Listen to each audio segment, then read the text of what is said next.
It was doing us so well.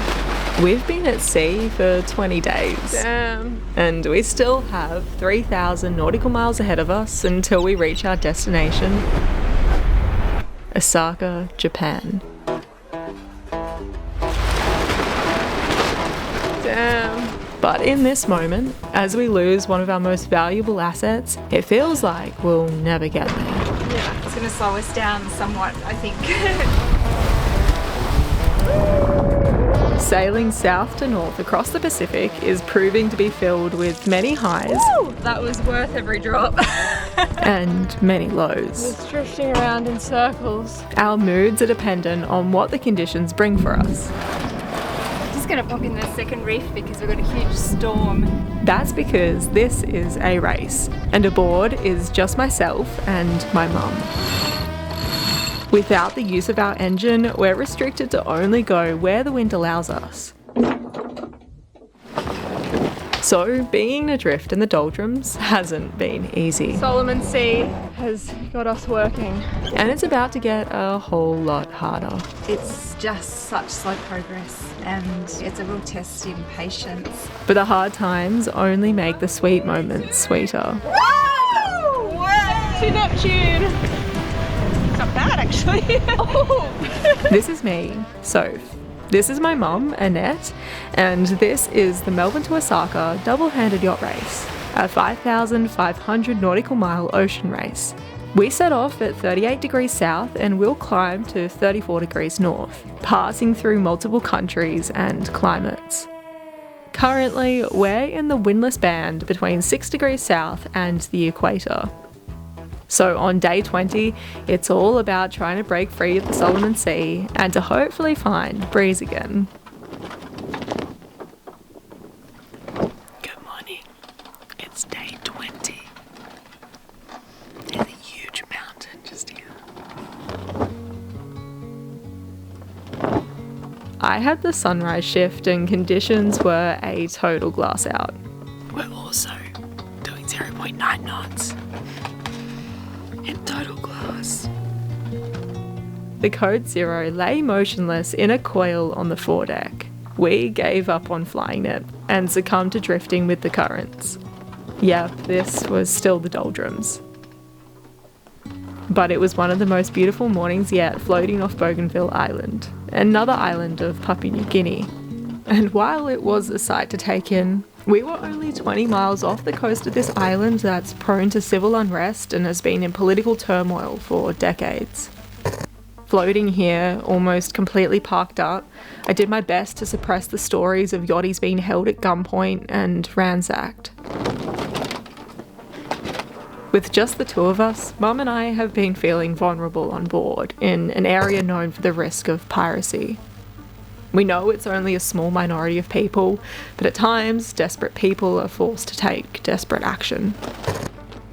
Which is why when we heard the sound of a distant engine growing louder, in stark contrast to the blissful quiet, I found myself drawn to hide in the companionway with my head just peeping out to catch a glimpse of what was coming towards us. What's that?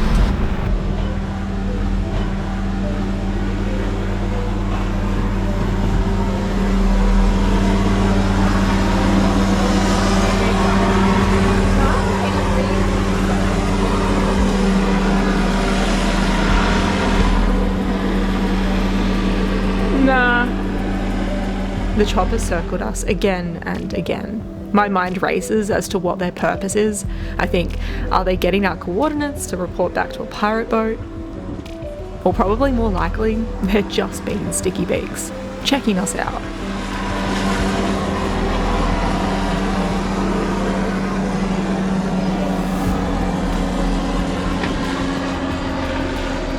Oh, that was very rude. I wonder who they were. Did they wave? No. While they eventually disappeared in the distance, that encounter only increased the feelings of vulnerability.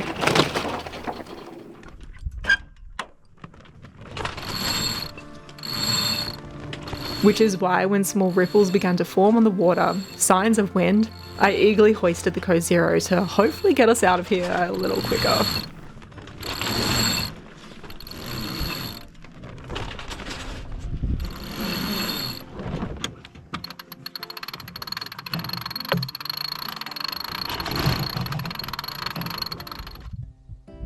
we're moving at 2.8 knots, which is not too bad. Thank God we have this thing. It's so hot. Smoothies are a must in the mornings as well. A cold smoothie does wonders. I wish I brought more frozen berries because as soon as that sun rises, the sweltering heat consumes the day. The overwhelming warmth is one of the other famous traits of this latitudinal area. Oh my god! Persistent squalls and storms, heat and a lack of wind. While we had an interesting start to the day with the snooping helicopter, we hadn't had a follow-up encounter and the day was looking up with a gentle breeze settling in. Fika was lifted and carried in a direction that took us closer to Booker and Bougainville Island, rather than the northwards direction we'd prefer to go. But it was something. With the boat moving, I went for a nap.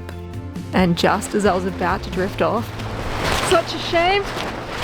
Mum yells down the hatch at me, so the code zero's blown, we blew the code zero. So I was out of bed in an instant to find the saddest of sights.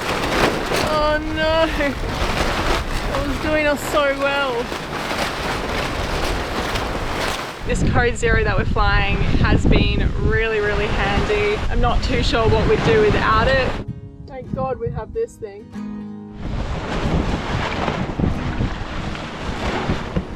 Damn.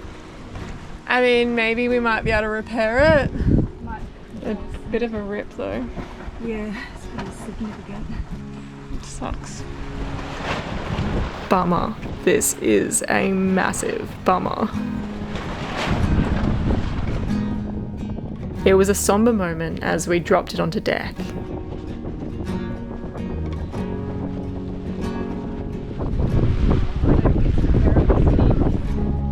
Blowing the code zero is a massive blow to our sail wardrobe. Well, it means that for light wind sails we now only have the asymmetrical spinnaker and the symmetrical spinnaker, which requires the wind to be quite aft of us. So if the wind is light and on our nose or forward of the beam, we're going to really struggle to move Fika. So now we just have the head sail to do that. We also have a drifting staysail, which maybe we can play around with if we get desperate. But yeah, that was really unfortunate because that was such a good sail that has got us through a lot of these light winds over the last couple of days and weeks almost. Yeah, it's a shame. It was a really, really good sail. We've just used it so much. It's worth its weight in gold, and yeah, it's going to be really missed. So it's going to slow us down somewhat, I think. Anyway, we just have to make do. It's irreparable. So yeah. Lucky for us, the afternoon of the 20th day provided us with a steady breeze, which was most likely the reason the code zero tore a big one. But luckily, we didn't need the code zero, and we soon had squall after squall pass over us. It was looking like it would be a demanding evening, and it was. But the positive about it was that by morning, we had broken free of the Solomon Sea. Another huge milestone and stretch of water to cross off this journey's list. Well, last night we made it out of the Solomon Sea, which, boy, is a huge, huge, huge, huge, huge, huge relief. It was like turning the page to another chapter. The conditions felt more hopeful, with the breeze carrying us towards Japan and past another island of Papua New Guinea.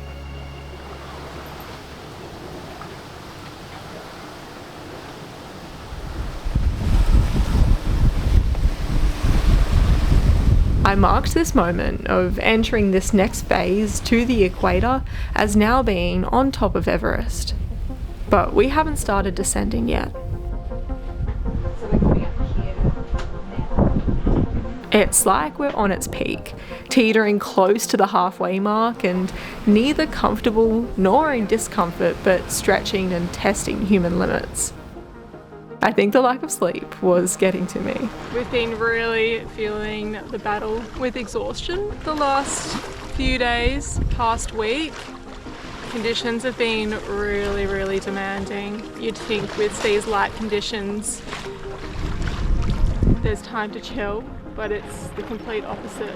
I feel like at the moment, my eyes are constantly like half closed. It's like the battle to keep my eyes like open. Getting, if we're lucky, a maximum of 6 hours of sleep every night felt more insufficient than ever. Especially as our hopes of being on the other side of the light winds didn't eventuate. Rather constant wind shifts still tormented us. I think tiredness is, it's really hard to try and, well, I think we're managing it the best we can, but it just takes its toll, I suppose, having interrupted night sleeps. And I feel like Fika it reminds me of being like, she's like a child and just constantly demanding, and not that all children are demanding, but I certainly wasn't. just as you trim the sail and you get it all sorted, the wind will shift, and then you've got to go around and ease everything again or bring it on. So it's just constant work. This event wasn't meant to be easy. These demanding days are what we signed up for. So as we did our best to get into the consistent trades that tease us just ahead, we reflect on how this area continues to play with us and begin picking up on a new pattern.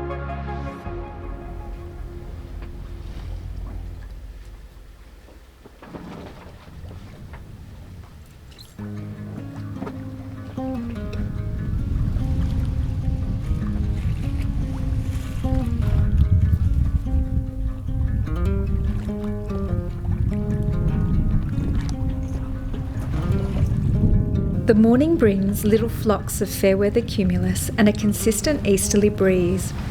Fika is moving at 6 knots for the first time in days. We are making progress forwards. This feels like a rarity rather than the norm. The change in clouds coincides with the change in wind.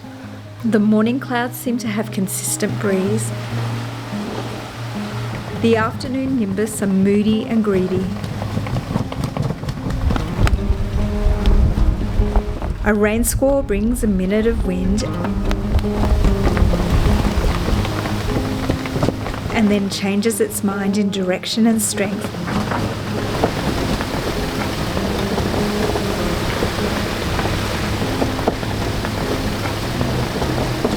Here comes the rain.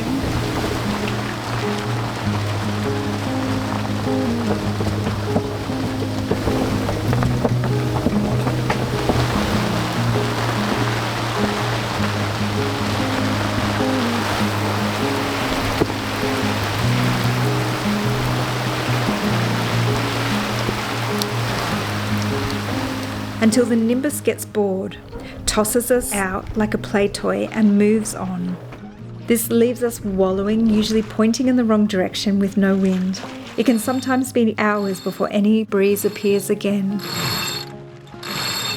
It's just such slow progress, and it's a real test in patience.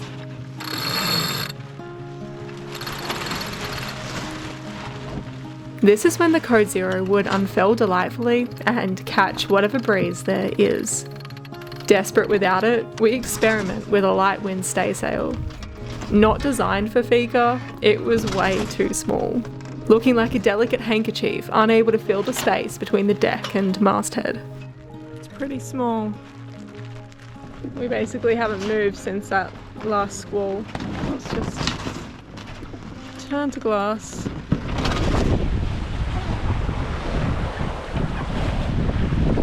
Future us down the line pulled the Code Zero from its bag.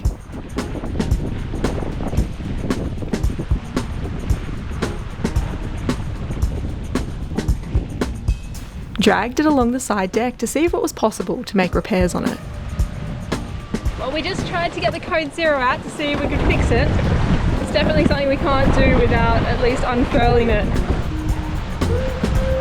Because it's really tightly furled and it's all in a bit of a twisted mess. It felt like a bit of an impossible mission, or at least something that would take us days and an enormous amount of energy to attempt to patch it. So put the code 0 back away for the moment and reassess another day. So we hoped that we were almost clear of the light wind holes and we soon won't need it. We're very much looking forward to finding some more wind up closer to the equator and north of the equator, so we can settle back into a normal routine, maybe even switch off from the boat a little bit. I know that sounds crazy, but when you have more wind and the boat's looking after itself, it just means that your time and energy is not solely focused on the boat, and you can go off and read a book and just have some downtime, and that's what keeps you energized. To be honest, this has probably been the most challenging week. The midway point, you're either running light wind sails or reefing down with 2 reefs in the main, prepared for a cyclone. She's hidden now! Wow. We've also now sailed over 2,500 nautical miles. We're not halfway just yet, but I think we're getting pretty damn close to being halfway, which is pretty amazing. It sort of feels like we've plateaued at the top of the summit. And so as soon as we find a wind again, I think it will feel like we're on the descent down that mountain and to Osaka. Anyway, we're trying to keep spirits high aboard. Yeah.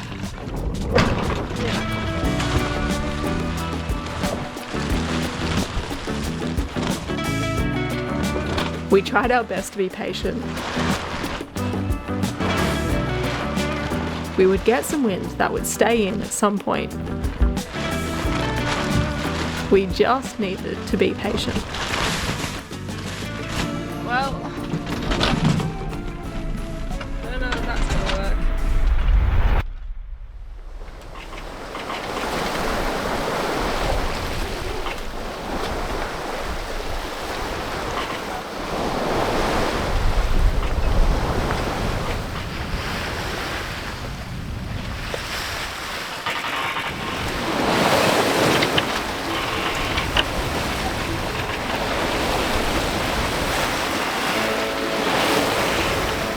Day 23. Hello. Wind. After getting breeze in the early hours, it stayed in. And what a beautiful breeze it is.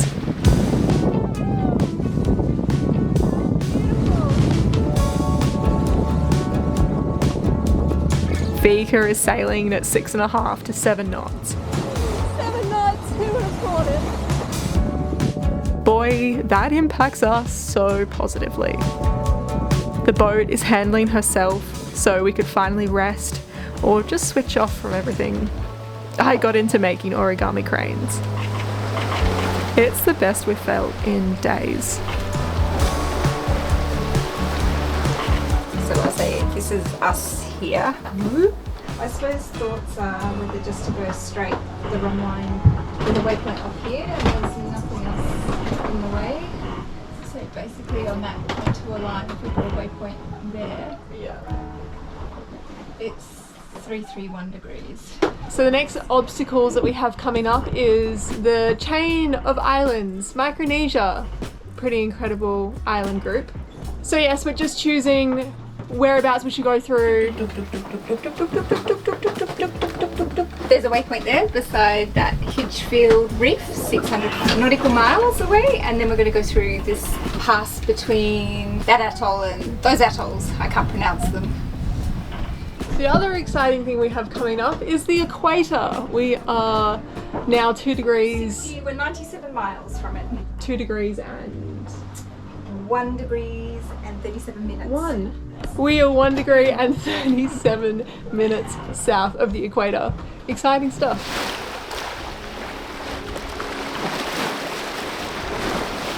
It was the first full day we had with breeze, and it was glorious. Better yet, it was topped off by a spectacular night. It was the type of night that Hollywood would attempt to recreate with CGI for a rom-com sailing movie. The boat was kept moving with a gentle breeze. The moon shone bigger and brighter in a mostly clear sky, where the stars took the spotlight.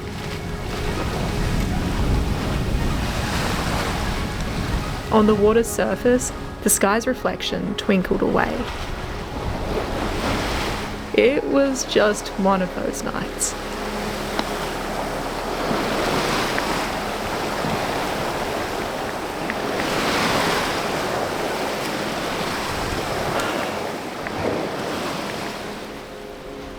Well, what day is it? Wednesday? And Wednesday it's- the 9th of April. And it's the day 24. I woke just before 8 a.m. Today was the day we'd cross over an imaginary line into the Northern Hemisphere, and we were just over a mile away. It's day 24, Wednesday the 9th of April, and Fika and her crew are just about to cross the equator. Are you excited?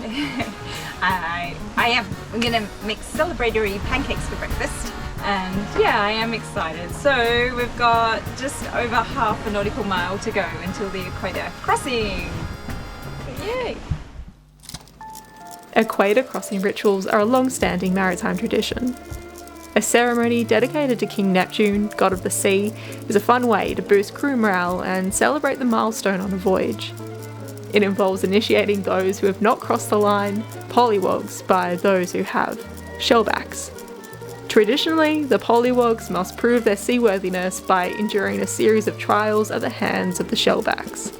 Mum and I, in this sense, are both shellbacks, but that won't stop us from taking a moment to celebrate the achievement. Going down, 9, 8, 7, 5, 3, 2,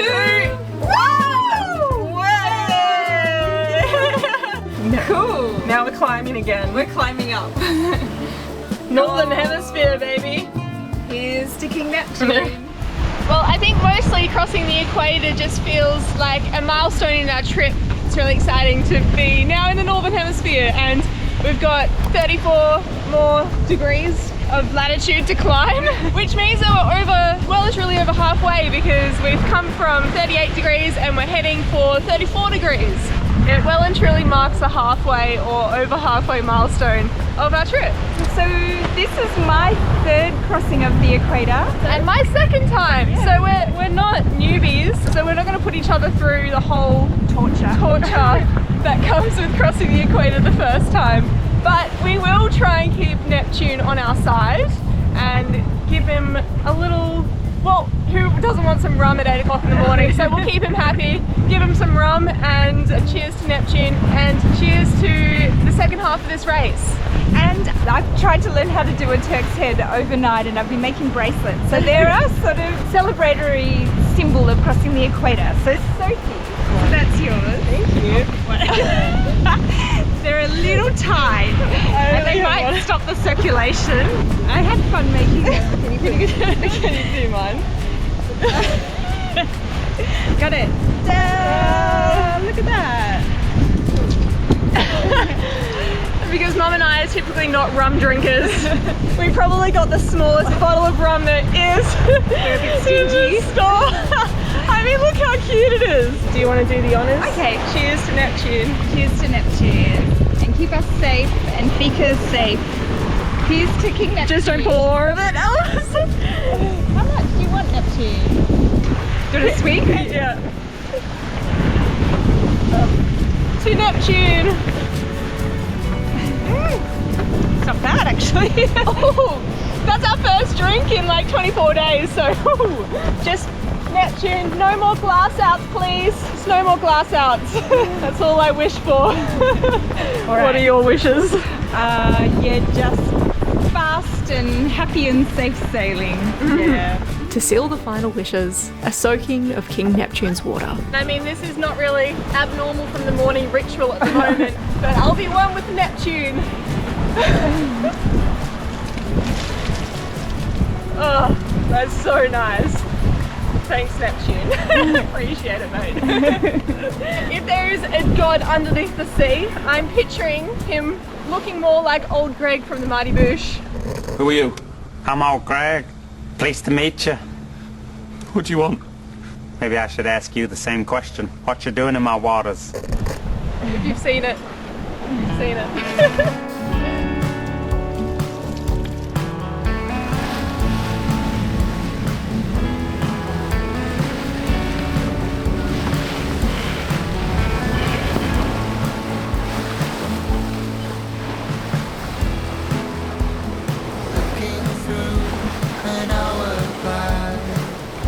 there is a booby bird on the bow, and Mum was saying that there's a fish on the side deck. Should probably put my life jacket on. There's a fish on the side deck. I'm gonna go get it, see if I can give the fish to the bird. I've been waiting for a fish and a bird at the same time. We've had either one or the other, and I've been holding on to fish throughout the days, waiting for a bird, but a bird never showing up. So I get rid of the fish, and then a bird shows up, and then we don't have any fish, but now we've got both. I'm gonna see if he wants a fish. Hey, do you want a fish? Look at that. Whoa. What have you got in here? It's like spewed up his guts or something.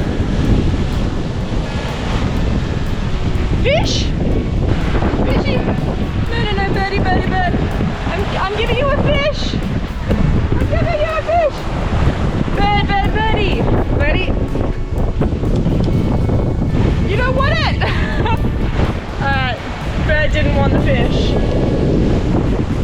Damn. You've mastered the landing.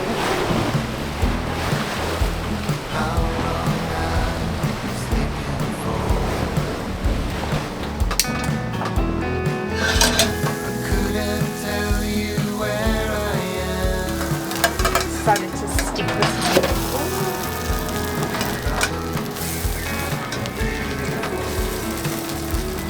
Got some moldy Canadian maple syrup rum, maple syrup. with some mold in it.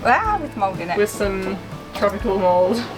So I'm just trying to wean out the mold. Oh. Spirits were high with the crossing of the equator, Fika moving nicely with good wind, and devouring mouldy maple syrup pancakes. Oh, and with this beautiful booby bird.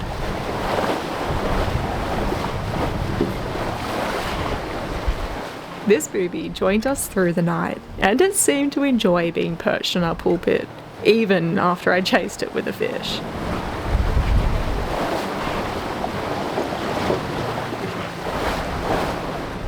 Maybe it was catching up on some rest or hitching a ride. I'm not sure. I don't know much about boobies, so I wonder if it knows we're travelling north. Maybe that's back towards its home. This booby seemed different to the others we've had. Maybe because of how long it stayed with us. At almost 6 p.m, it was still there, perched on our pulpit, seemingly still in no rush to leave.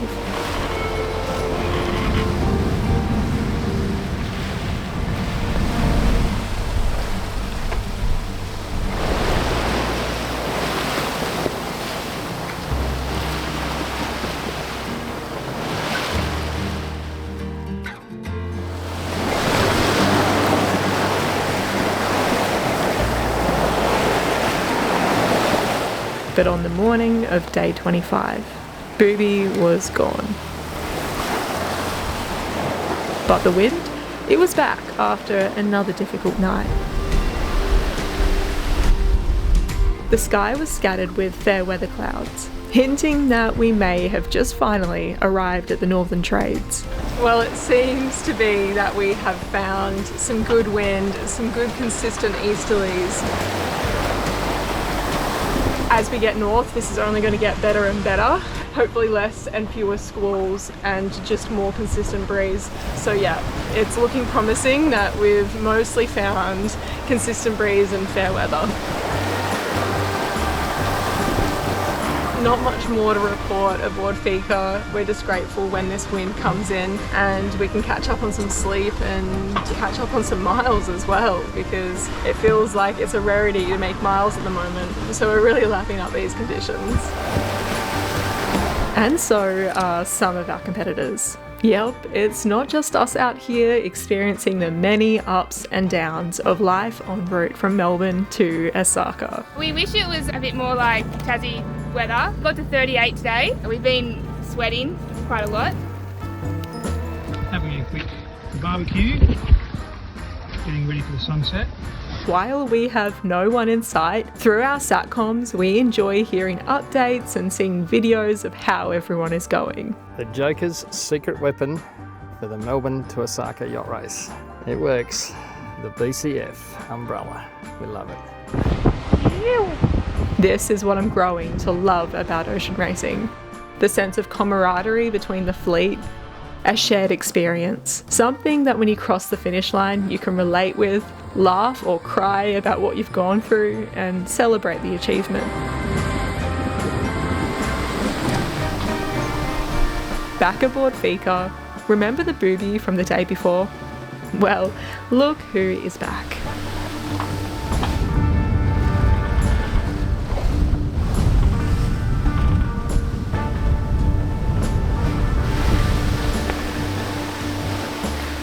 Is that our friend? We've had this Boobie bird with us for maybe about 36 hours. A full night, a full day, a full night, and on and off today. It's definitely the same bird because it's coming in with such confidence. But he hasn't been with us the whole time. He's gone and collected some fish, gone about his day. He left us this morning and then about 30 miles later he was back again. But he's just flown back. It's really, really nice. Such a beautiful bird.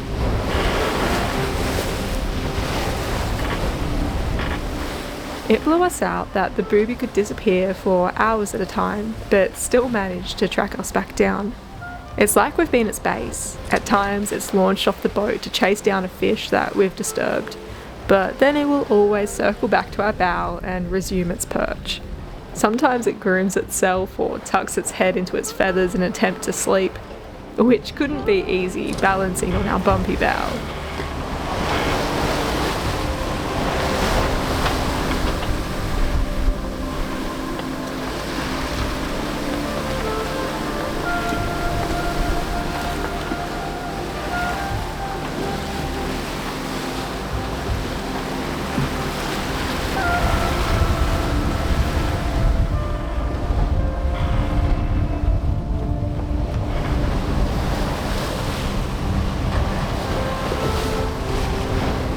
Apparently the bumpy and wet bow was a good enough place to rest for another evening.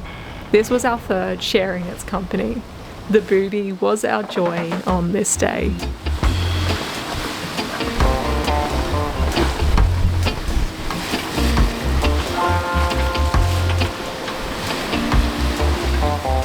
"26 days of sailing non-stop. We were definitely in the northern trades now, and I've never felt relief like it. Fika powered through the ocean and we were making quick miles towards Micronesia. Japan, we estimated was about another 10 to 14 days away, but it's hard not to feel like we were almost there. While it seems we've left behind glassouts like these, one thing we haven't escaped are squalls. And we're about to get completely engulfed.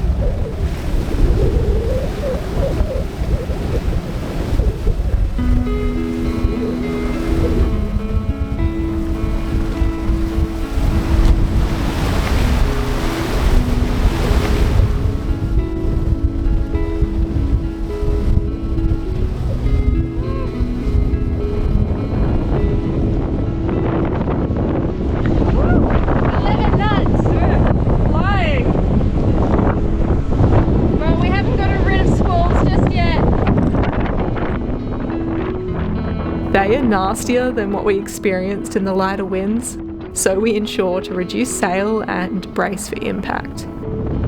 We're greeted by a sudden 25 to 30 knot blow.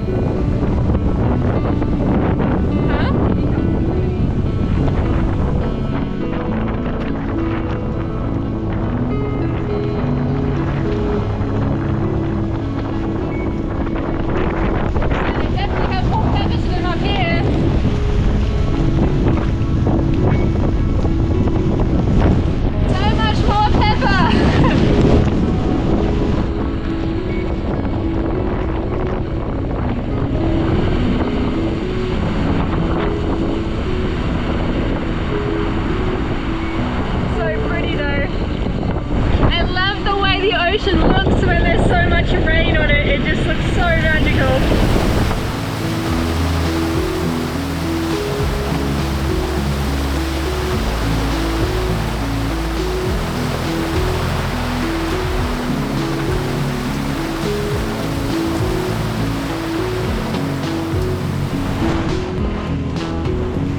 The next Squall, however, was determined to be bigger and better.